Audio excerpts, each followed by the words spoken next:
Good evening, everyone.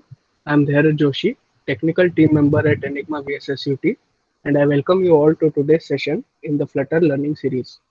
Today, we'll be looking at what Firebase is and how we can use Firebase in our Flutter apps to make storing and retrieving data easier. So, what is Firebase? Firebase is a backend as a service provided by Google. It provides developers with a variety of tools and services to help them develop quality apps, grow their user base, and earn profit. It is built on Google's infrastructure. Firebase is categorized as a NoSQL database program which stores data in JSON-like documents. Key features of Firebase include authentication. It supports authentication using password, phone numbers, Google, Facebook, Twitter, and much more.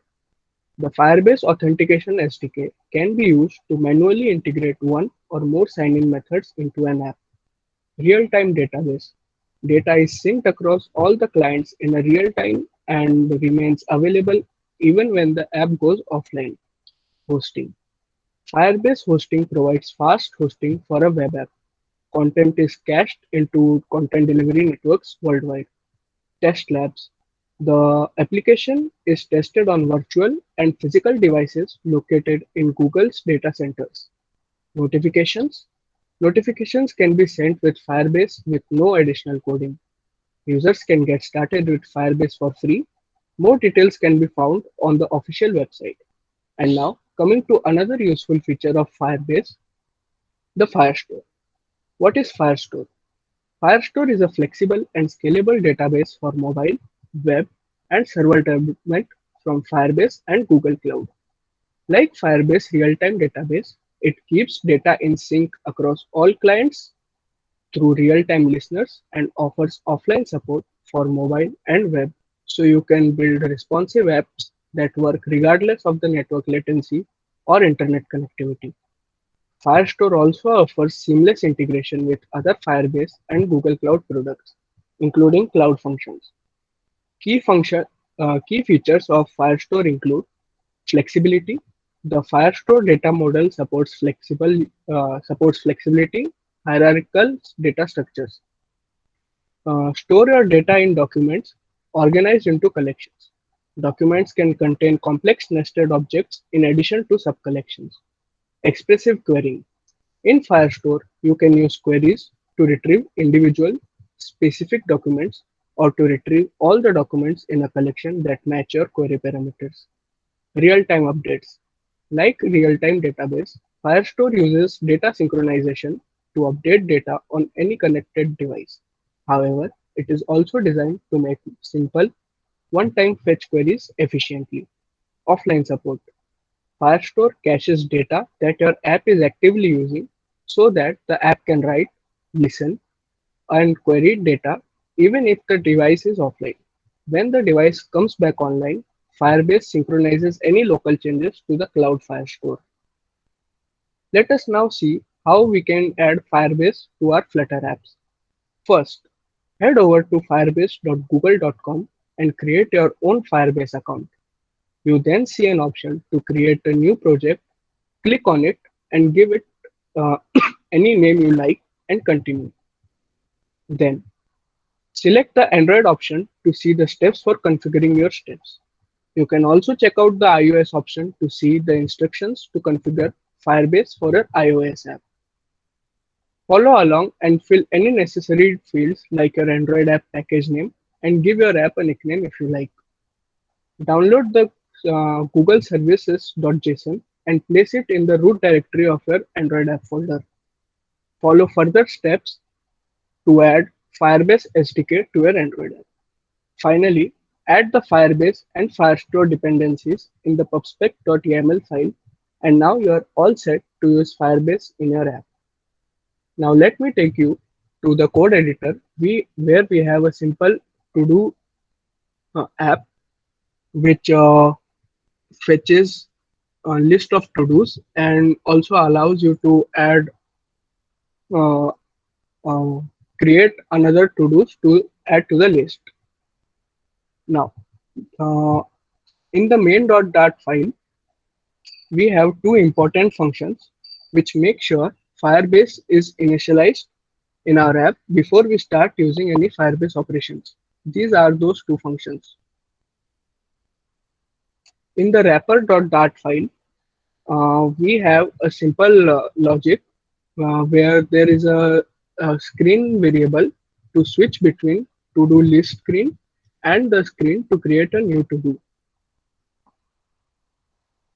Now coming to the to-do dot, this is the class which basically defines the structure of how our documents get stored on Firebase. It has a string of it has a title of string type and an ID of string type. It also has a function called toJSON, which converts the objects of to do into a JSON format which can be understood and interpreted by Firebase. We then have the database services.dart file. This file has all the functions and logic to communicate and perform Firebase operations.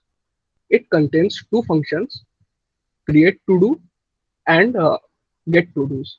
The create to do function calls the instance of Firebase store and checks for collection called to do. If the collection already exists, it creates a new document and assigns the ID of that document to the new to do ID. If the collection does not already exist, it creates a new to do collection and then appends a new document and then sets the ID of our to do to that document ID. The next function called get to dos is for fetching all the list of to dos. Uh, it calls the get function on the collection, which gets stored in the query snapshot, which we can further loop through to add the titles of the to-dos to the list which it returns. Then we have the add to do screen, which has a form for creating new to do and a button to add that to do to the list of to dos. This then there is the list to do screen, which has a list view containing all the list of to dos which is fetched from the Firebase. Now let us run the app and see it in working.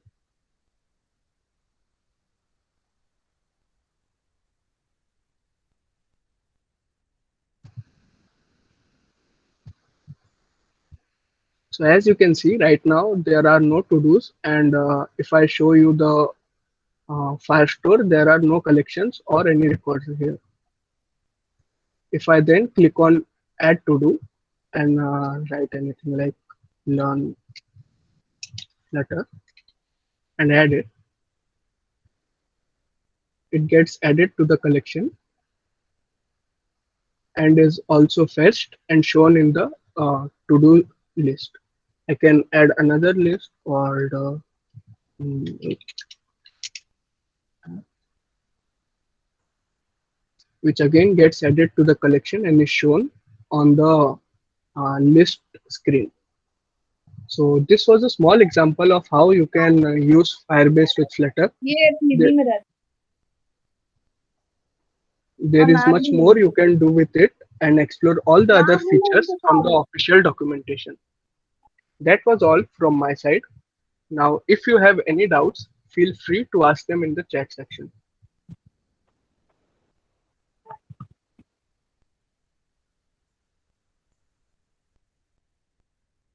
Thank you all for being with me in this session and see you in the upcoming session.